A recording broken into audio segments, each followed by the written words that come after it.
So, if you're a regular guy like me, you'll be faced with the challenge of pulling a transmission out in your garage, which, if you had to pick one, the C4 is probably the easiest. It's the smallest, it's the lightest automatic transmission in an American car that I'm aware of, versus the Turbo 400 in my truck, which I have had in and out a few times, and that's always fun.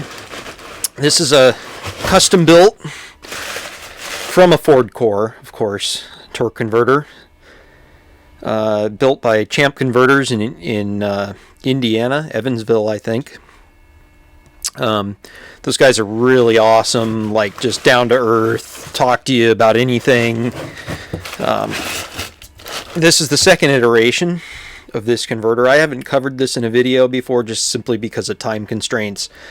It'll probably take me twice as long to do this job videoing it. So we'll do ports of it. We'll do ports of the job on video. Really kind of covering the tips of pulling a trans out in your garage. And now that I've done this twice, because I had the stock converter, pulled it out, put this in, I had them go to about an 1800 to 2000 stall before. It wasn't quite enough. It was closer to 1800. So I called up Jason at Champ Converters, cool dude, and told him I was going to pull it out and send it back to him and have him go through it again, and I did. So the first one, he brazed up the pump inside of it to kind of get the stall where I wanted it. This time he said it was just better. They made the decision. It cost a little bit more, which is fine, to go ahead and replace the stator or the pump, and he said that was probably the right decision with this one. So this converter is going to be in the 23 to 2400 range, which is a little more than I wanted, but it should be good. But anyways, so it's all ready to go. We'll start by filling this because it will take some time for it to soak in. We'll take some Type F, and you can usually get a couple of quarts into these things if you do it right. You do want to pre-fill them. You just take the cap off and fill it. This is a 2424 spline, by the way. That's what the early green dot transmissions used. I forget what the cutoff is for that. If it's 67 or 69, they went to a 26 spline, I believe. When I say 2626 or 2424, which is a 2424, you can see the pump spline and the input shaft spline down in there. See, there's a larger one, and then see the smaller hole down there. That's also another spline shaft. It's a little hard to tell with the lighting, but they're both 24 spline. So when you put these in, you got to get spline 1, spline 2, and then pump right here. This is the pump drive in the transmission. You got to make sure you get that lined up. So there's 3 kind of distinct clicks that it'll go through. They pre-greased it with some assembly lube here, which is nice. So we'll get that filled up, and then I'll show you how I do this. I've definitely honed it over time, along with some tricks that I've learned from friends and that I've learned doing this a number of times. So we'll kind of go over that. But overall, I can do this job in about, like I said, I think 4 hours. I can do this, a complete turnaround on it. So let's get started. All right, so we want to fill this, and a little tip that I've found with these, if you put it up on an angle, it allows the air to get out and makes it fill a little bit faster. You do it the other way, but it might burp out, and then it kind of splashes everywhere. So I'm doing this one-handed, which is probably very stupid, but that's what you get on this channel, handheld camera. So you feed some in, let it kind of burp. You probably can't really see it, but it's slowly just kind of seeping in there. And you can rock it back and forth. You can tip it. You lay it flat and bring it back up. But the idea is you don't want this thing to fire up dry, because that's exactly what will happen. It'll take time for the pump to pick up fluid and put it back in the converter, especially if the trans is completely empty. We're going to drain the trans to a certain extent, but I don't want to drain it all the way because it's just a waste of fluid. It's been changed a couple of times now. And it's, I've mixed in new fluid a bunch of times. You don't really want to drain it out and reuse the fluid. That's really a bad practice. I don't do that. Some people probably would. So yeah, see how you can see the line right there. So we'll just keep feeding it in, and it'll take, I mean, like I said, you could probably get 2 quarts into it. I want to at least have a quart and a half in it. It's so much easier on everything if you do it that way. All right, so I got about a quart and a half in it, I would say. You can fill it more. Just the problem is if you go to stab it into the trans and it doesn't go right away, you're just going to spill fluid everywhere. So you want to make sure that there's some fluid in it. So we got that taken care of. Next, let's go over, if you're doing this on your garage floor and you don't have a lift like me, then let me give you a couple tips, because you could run into a real mess. So if you're going to pull it out, you want to get the car as high as possible. Now I do that by putting a 2x4 under my jack, under the front cross member, and getting it up as high as possible, especially since I got a deep pan. And here's the frame. It doesn't clear, so you could end up getting the trans on the floor and then realize you can't get it out. Now I have to do it by sliding it on the ground on a piece of plywood and like a moving blanket or something. That's how I've done it. If you put a trans jack underneath it, I mean a floor trans jack like I have, it absolutely will not clear. I can't even get the car high enough. So you have to get it down on the ground and then slide it kind of carefully off of the jack onto the piece of plywood, moving blanket, or whatever you're using, and slide it out from underneath the car. So get the car jacked up as high as possible. Another tip from Dave Brusois: have an old yoke available. And the reason that you want to do that is because when you take the drive shaft out, it's going to leak some fluid. But even worse, when you tip the trans back, or even if you try not to, if you accidentally tip it backwards towards the tail housing, you're going to end up with, a giant mess. It'll look like forensic files. So you take the drive shaft out and immediately slip this yoke in, and now you have a plug to keep it from losing any fluid anywhere. So that's a good tip. If you don't have an old yoke, you might be able to find a plug or use a piece of plastic or something. You got to be careful because you don't want to ruin the seal. An old yoke works really well, though. I like to start up top here. Neutral, safety, and reverse lights. Disconnect that. I've got a little zip tie holding it. Make sure you get that disconnected, because that's one of those things you can forget, and you pop your trans out and realize it's hanging by your wires, and that's not a good thing. I always disconnect the battery. It's not really totally necessary, but I just like to, and for in case reasons, because we do have to take the starter out, which is a 3-bolt, because it's an automatic, obviously. So we're gonna take those out down there, and we'll disconnect the lead to the battery. I have on this thing, I have my knock sensor that I have a connector on right behind the starter. I disconnect that, obviously. Just about probably nobody has that except for me. So you want to make sure you get everything out of the way.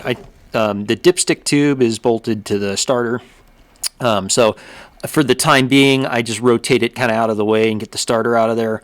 Do not pull the dipstick tube out if you haven't drained the fluid, because if you do, again, you're going to have forensic files everywhere.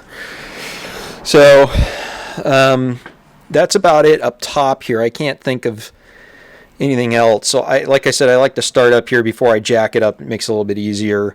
And then we'll get this thing up in the air as high as we can get it. All right, starter's out.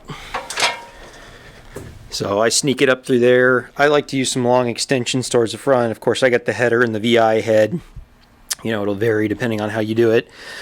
A couple things I didn't mention. You want to go ahead and disconnect the kick-down cable. See it hanging there, the silver thing. I just disconnect it from the arm on the throttle. Again, that might vary on your install. Certainly if it's a 6 or 8 stock setup, it'll be like this. Got the neutral safety switch disconnected, and lastly, the vacuum modulator line. There's a bolt that goes into the top of the bell housing. Make sure you disconnect that. It's just a little, 1/2 inch head, 5/16 bolt. So if you don't disconnect that, you're going to ruin your line. So you don't want to do that. So that's everything up top. Now we're ready to get this thing up in the air. Now, my expectation is that you guys know how to jack up your own cars, so, you know, don't take my advice. This is just how I do it. So you can see I've got it all the way up as high as I can get it. And I do it by putting a 2x4 between the jack and the cross member right there. Now you got to get the jack out of there. You can't leave it because we have to put something underneath the engine to hold the engine up, because you got to support it. Otherwise, you're going to be fighting things when you unbolt the bell housing. So I use a bottle jack and a piece of wood. There's different ways of doing it. So got it up on all fours. You could probably just do it with the front up, but there's a few problems with that. If you only jack up the front, all the fluid's going to go to the back of the transmission, and it's going to come out everywhere when you pull the drive shaft out. So, you know, I put it up on all fours. It gives you a little bit more room too. So now that we've done that, it's just, you know, pulling the inspection cover off, unbolting the emergency brake cable, taking the drive shaft out, unhooking the coolant lines, which is kind of a pain in the ass. Transmission cooler lines are a little difficult to get to. I bought something this time. I've done it the last 2 times without it, but this time I got some crow's foot flare nut wrenches because it's just a really tight space. I might give those a shot. But yeah, it's just a disassembly thing at this point. You know, you know, if you're a mechanical person, you look at it and you deduce what it is you need to remove to get it out. You do not need to drop the exhaust if it's arranged like mine is. So I get a lot of questions too. This is a good view of it with it up in the air of how my exhaust is routed with the dual out Amazon/eBay header. You can see my exhaust guy custom fabbed this thing. Let me see if I can see how it angles, and then he's got an H pipe in it right there. There's just enough room to get the trans out. So if the yoke is all the way in, you know, my little old yoke that keeps it from leaking everywhere, that's all the way in.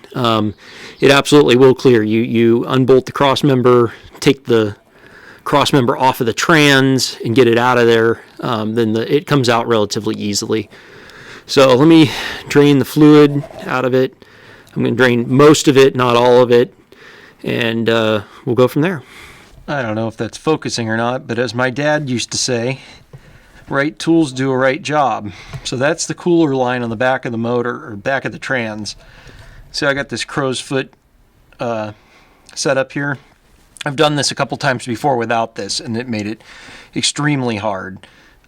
So with this, you can see I've just got my ratchet on it, and this will make it really easy to just pop this guy loose. And the thing that you have to be careful of, you don't want to torque on this too hard. If it's too tight, you have to be careful because you could actually snap that fitting off there. So if I can't get it loose here by hand, you know, without support on that, I want to make sure I support that fitting going into the trans.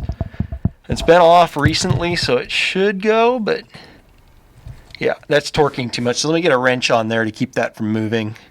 Now these lines will leak if you don't put a paper towel on it. If you can see, I know it's really tight in here. I just zip tie it to the exhaust out of the way with a shop towel or paper towel up against it, just so it doesn't keep dripping, because it'll just keep dripping. It'll drip until the line's empty, until the radiator cooling core is empty. So we get that out. Like I said, you know, put a 9/16 on that fitting. It's just brass. You will snap it off, or you could. I've never done it because I'm always careful, but you never know. So we got that off. You see the vacuum line up there. It just snaps into that hook up there. We're going to get the vacuum modulator line out of the way, get the front cooling line off, and then that's it. Everything is off of here. It's really simple. Get the speedo out, shifter linkage, take it completely out. It's just a couple of hairpins. It's very easy.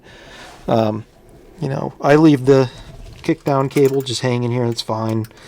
That's about it. And it's just 4 bolts, which, you know, 9/16 or 3/8 bolts, pretty easy. Like I said, take and this isn't original hardware, obviously. This is they're carriage bolts, but whatever, they work. It's what was on the car when I got it. You take these nuts loose. Again, it's just hanging. in shear on those, so you can take the nuts all the way off and it won't go anywhere. Once you do that, you can take these bolts, these nuts off of the mount as well, and then that's when we're going to support the bottom of this. You can take the bolts out of the bell housing. Now it doesn't really matter because there's pins that hold it, so it shouldn't go anywhere. I recommend, just in case somebody didn't put the pins, the dowel pins back in the block, I recommend not taking those bolts out until you've supported the transmission with a jack. So, not a whole lot to taking this out of here. I get the e-brake cable off too. You can see that here. I've kind of developed a method for doing this. I just take the bracket off, take the spring hanging here, whatever the minimum is that needs to happen. Try to be careful with the speedo cable too. My little rag fell off, but it does have oil on it. You want to make sure that you protect it. Don't smash the gear, because then you're stuck trying to find a new one. And it is just plastic. So this should be ready to just pop out of here. It's kind of fun to get them out. It's not light, it's not heavy, but I think this trans is like 60 or 70 pounds or something like that, plus whatever fluid's in it. You can lift 60 or 70 pounds easily, but when you're laying on the ground like I am, it's 60 or 70 pounds of mass is really kind of hard to move around. So, you could really fight this.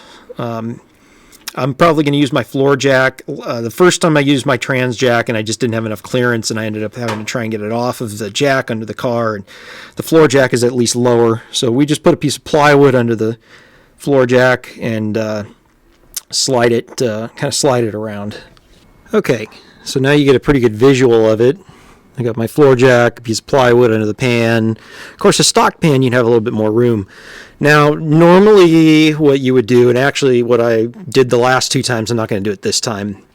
Normally what you would do is get it off of the jack so you can get it out from underneath the car, because you can see with all this height in it, it's not anywhere close to coming out with the jack under it. It would have to be basically sitting on that plywood no higher than that off of the floor.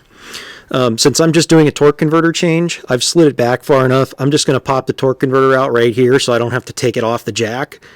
And, inspect the seal. If the seal is, I know the seal in this is new, so I'm just going to reuse it. That's always kind of a gamble. It could leak. So if you want to be not lazy, you can change the seal. Especially if it's old, definitely change it, because as soon as you take it out and put it back together, it's probably going to leak. But like I said, this one's new already. So I'll just pop it out of here and I will slide the new one in. And like I said, there's three distinctive kind of spline feelings that you'll get. Unless you're lucky and the splines happen to line up, you're going to have to slide it into the first one, feel it, rotate it a little until it slides into the second one, and then of course all the way to the third one, where it sits in about an inch, I'd say, maybe inch and a quarter. And you don't want to slide it all the way back. Once we get the trans back up into place, then we'll slide it forward to get it onto the flex plate. A tip here is to look at where it came out. So I haven't rotated it. You can see where the bolts kind of are. Get yourself a reference point, kind of like this one right here, where I can see that it's, just slightly past this. That's going to get us really close to where the flex plate was. So, or, if you're assembling it fresh and, you didn't have a torque converter in or whatever, take a look and kind of estimate so that you can get it close. Because otherwise, if you try and put this together, even with the torque converter all the way back, it's just going to press up against the flex plate. It won't really do any damage, but you don't want it to do that. And you'll have to get it aligned without bolting the bell housing up. This way it's going to be really close, and I can monitor it as I'm reassembling it, and getting it aligned. So, like I said, this is as far as I'm going to take it apart. I'm not doing anything else. The trans, it's pretty recently rebuilt. So let me get that off of there. You will get a whole bunch of fluid that comes out when you pop the torque converter off. Don't tilt the torque converter down. Don't dump fluid everywhere. Tilt it with the snout up as soon as you get it off. You're going to lose a little bit of fluid, but it could be a really big mess if you don't do it right. All right, so that took about 1 minute, just a little bit of fluid loss, you know, not a lot. And as you can see, I've kind of got it lined up about where it was. I'm going by memory, but that looks about right. So the only other thing that I forgot to mention when you're doing this, you know, the torque converter is a lot of the weight, especially when it's full of fluid. When I pulled it out, the trans started to tip backwards a little bit, and I had to just pull it forward just a little bit to get it to balance. You know, you'd think I would have thought of that, but, you know, I didn't think it would be that far off, but it was. No big deal. It didn't fall over or anything. But this is nice because I don't have to muscle this stupid thing up and down off of the jack. That's really, honestly, it's probably the hardest part about this whole thing is if you got to get it out from under the car. So this is why having a lift and a trans jack and stuff makes this just so much easier. But anyways, new converters in. You know, Champ converters are gold, by the way. They paint all their converters gold, so it's pretty distinctive. A lot of manufacturers have a color that they paint their converters. Well, I've had the trans in and back out again. I noticed when I was torquing the bolts or the nuts for the torque converter that I'd get to one spot and something was hitting the bell housing. And I tried to not pull this thing back out again. And I said to myself, the right thing to do is to pull it out. And I did, and I found where the problem is. These bell housings are really tight. This weld right here, this is just a little too proud. And it's hitting only in one spot, right here. So I don't think it's going to screw the balance up too much. I'm just going to take and grind that off of there. We'll grind that down. That should clear that. That should clear that up. It's just a really tight fit. I suspect the large bell, that's not usually a problem, so they left just a little extra, just a little bit extra on there, and that kind of screwed us a little bit. So unfortunately, you know, I had to pull this thing back out. So anyways, let me clean that up. Maybe I'll even clean this up a little bit just to give it a little extra clearance, and we'll put it back in. Well, it's all back together, so just filling it up with some fluid. Interesting one with that weld. That's kind of why I do these videos, because you never know what you're going to run into. Otherwise, it went pretty textbook. You know, no problems other than that. That was just one of those ones that requires you to pull it back apart again, and sometimes you have to do that. If I hadn't pulled it back apart and just shined it on, it would have rubbed on the aluminum. Probably would have clearanced itself eventually, but it's not good. You don't want to do that. So anyways, just ground that off. I don't think the amount that I took off is going to mess with the balance at all or anything like that. So we'll get it filled up with some fluid here and fire it up and, you know, check it out, make sure we don't have any leaks or anything. All right, she's running, doing a warm-up. I'm a little short on fluid. 6 quarts wasn't quite enough, but it's at the ab line, so it's good for now. And let's get around here. Let's put some towels in here because I'm filthy. Let's see how it goes into gear now. I've disconnected the input for the idle kick.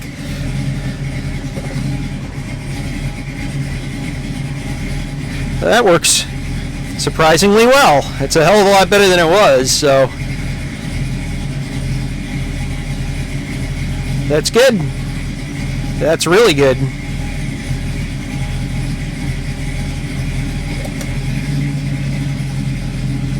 So we'll see once it warms up, because the idle is going to go down even further. That seems to go into gear really nice, though. Got a little bonus activity for this too. I've currently got NGKs in it. The Champion should be about the same, but I'm gonna change the Champions just because they were more readily available. Not that I need to buy another set of plugs for it, but it allows me to play around with the gaps really easily. I've got these set at 45 thousandths. I think it liked 35 better. Originally had a 35. I moved to 45. It doesn't seem to like it. I think that's part of why it has a weird shake on return to idle. It wasn't doing that before that, so it's quite possible it just doesn't like the wider gap. And as I recall, I found with the last motor, it liked 35 thousandths better. So I already pre-gap these. There's no such thing as pre-gap plugs from the factory. You'll find not only is the gap inconsistent and wrong, you're going to find that the strap is usually bent to one side or the other, and you have to straighten them anyhow. So just something to keep in mind. So I'm just going to swap these out. I really need to get a cameraman because it was very hard to take this out and play with the tune while I was driving and even attempt to film, so I didn't. But obviously I needed to adjust the tune a little bit. One of the things that I hadn't kind of nailed down before, and I'm thinking about it now, and I had some clues as to why the acceleration enrichment was off, but it's been off ever since the guy that last attempted to remote tuned it, and never had an AE problem with the original tune. So it was stumbling, and a stumble is almost always a lack of fuel on acceleration enrichment. So I took it out and I had the laptop with me and I'm bumping it up and it was getting worse. I'm going, what the heck? So I just quite simply took the old acceleration enrichment curve, which is about half of the fuel at 0 to 10% throttle, than the curve that was in it, and it fixed its problem. So apparently it was dumping so much fuel and it was causing it to stumble. So we took care of that. That's been fixed. It's nice off the line now. I bumped the idle up a little bit just to kind of help. A little bit more vacuum at idle, a little bit more stable at idle. I bumped it up to like 780 RPM, which is higher than I want, but this cam is acting bigger than it is. So it needed a little bit more idle. I do have the relay still hooked up to activate the IAC when we're in gear. It just makes it go into gear nicer. It does, without it, it does kind of want to stall every once in a while once it's warmed up. I haven't really tried it since I bumped up the idle though, so I might be able to eliminate that, but whatever, it makes it work really nice, so who cares. Got the plugs in it with the gap. That seems to have helped a little bit with the smoothing out of the idle. So that's good. Overall, I'm pretty pleased with it. It's actually really quite drivable now. This stall is absolutely the right stall for it. It feels really good now. It flashes nicely when you stick your foot into it. It really allows this motor to get into its power band, which just seems to be up higher. A lot of that has to do with the head. So one of the other things I was going to play with that I haven't yet is potentially disabling the secondaries, just because it doesn't need it. It might help the port velocity a little bit by only opening up one set of butterflies, but I'll decide later if I'm going to play with that or not. I mean, it's very easy. All I got to do is take a cotter key out right here and take this link bar out, and that'll eliminate the secondaries completely. I just don't know that I don't know that I need to, but I can try it. Who knows? It might make it run a little bit better. Who knows? So I got to check and see. I had to replace the valve cover gasket. I don't remember if I mentioned that or not. I can't find the double thick gaskets for this anymore. Jeff normally gets them from where is it? Engine Tech. So by the way, Engine Tech makes gasket sets for this engine, and they include like a 1/4 inch thick head valve cover gasket. Couldn't get it. Couldn't find one. Looked all over. Tried to find a new original stock. Couldn't find one anywhere. So anyways, I doubled them up, which is not a great idea. You really don't want to do that. But I needed the extra thickness because the adapter for this valve cover, I think I mentioned it before, does hit the head studs in places. So I'm going to check and see if that's leaking, because it kind of squished out in a couple of places, which I wasn't really happy about. Just because it's 2 gaskets. That's why you don't use 2 gaskets. But I couldn't come up with anything better. So I did that. I can't really think of anything else now. I mean, it's basically ready for cruising. The tune, I'm sure, could use some professional help, but I've gotten it a lot closer than anybody else could have remotely or did remotely. Just simply playing around with it, feeling it, taking some logs, looking at it. But definitely 22 to 2300 stall converter is absolutely right for this setup. It really helps out a lot off the line. It gets it up into its power band nice and quick. So we got that, and maybe I need to get a cameraman. Somebody can film it while I drive it. Maybe I know I've got some friends that can come down and take a ride with me. So anyways, that should pretty much wrap this one up. It was an interesting one with that torque converter with the weld. That's a nice learning point. Nothing else really too crazy here. It all pretty much went to plan other than that. So we'll go ahead and wrap this one up and get this video put together, and we'll drive it, and then I'll do an update like I usually do. There's some things, the fuel pressure right now is at 43.5 psi.